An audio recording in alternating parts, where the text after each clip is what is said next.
नमस्कार, आपला आवाजमध्ये सर्वप्रथम स्वागत आहे. आज आपण पाहतोय जिल्हा परिषद आणि पंचायत समितीच्या निवडणुकीचं बिगुल वाजलेलं सध्या पाहायला मिळून येतं.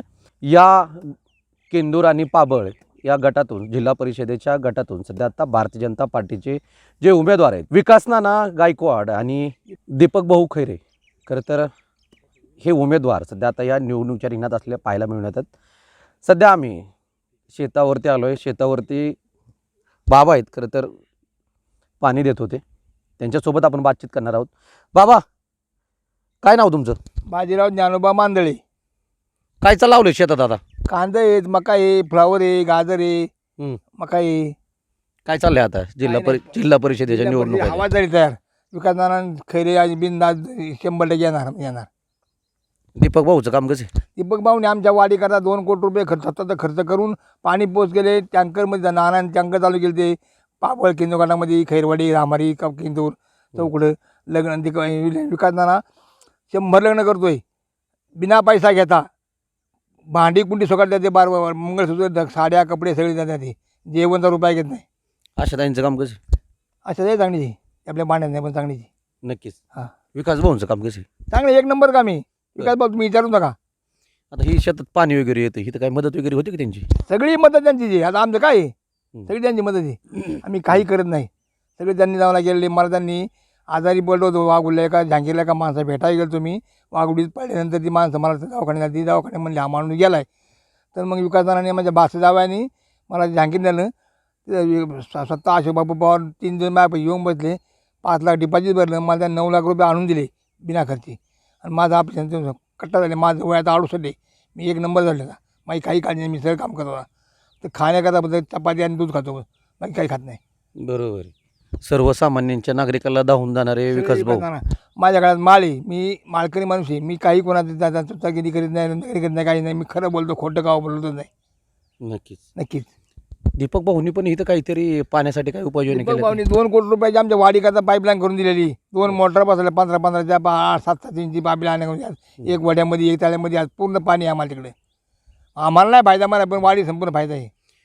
आता भाजपकडून उमेदवारी मिळण्याचं काही म्हणजे सोपं काम नाही.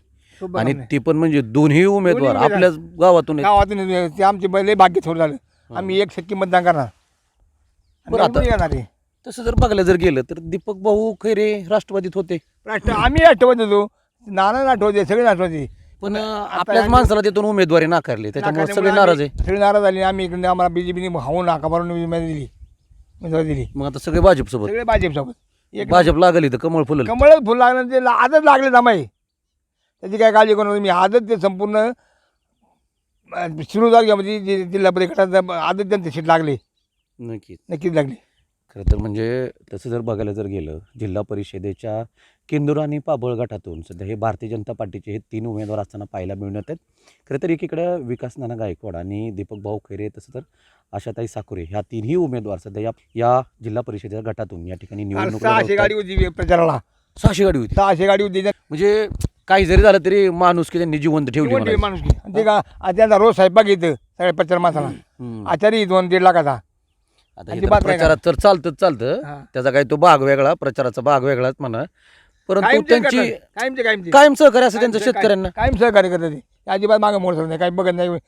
मला संबंध आता घर बांधतो बंगला पाहिजे मी, पण मी आता सध्या बांधता. सर्वसामान्यांच्या नागरिकाला धावून जाणारे ते दोघं 100% येणार. 100% आले. ते आजच आलेत. तुम्ही निश्चित आजच लिहून ठेवा. आज आले ते. नक्कीच. खरं तर तसं बघायला जर गेलं तर जिल्हा परिषदेच्या निवडणुकीचं बिगुल वाजलंय. खरं तर केंदूर पाबळ गटातून विकास नाना गायकवाड आणि दीपक भाऊ खैरे, तसंच आशाताई साकुरे, हे 3ही उमेदवार सध्या आता निवडणुकीच्या रिंगणात असलेल्या पाहायला मिळतात. खरं तर ह्या 3ही उमेदवारांचं या जिल्हा परिषद गटामध्ये वर्चस्व असताना सध्या आपल्याला पाहायला मिळतं. त्यामुळे निश्चितच सगळे शेतकरीसुद्धा या 3ही भारतीय जनता पार्टीच्या 3ही उमेदवारांना चांगल्या पद्धतीनं या ठिकाणी त्यांनी कामकाज केलं असल्याचं सध्या आत्ता शेतकरी राजासुद्धा त्यांच्या ठामपणे पाठीमागं उभा राहताना सध्या आपल्याला पाहायला मिळत आहे. अशाच नवीन अपडेट जाणून घेण्यासाठी आमच्या आपला आवाज नेटवर्कला अपडेट राहा. आपला आवाज नेटवर्कसाठी विकास चौधरी, केंदूर, पाबळ.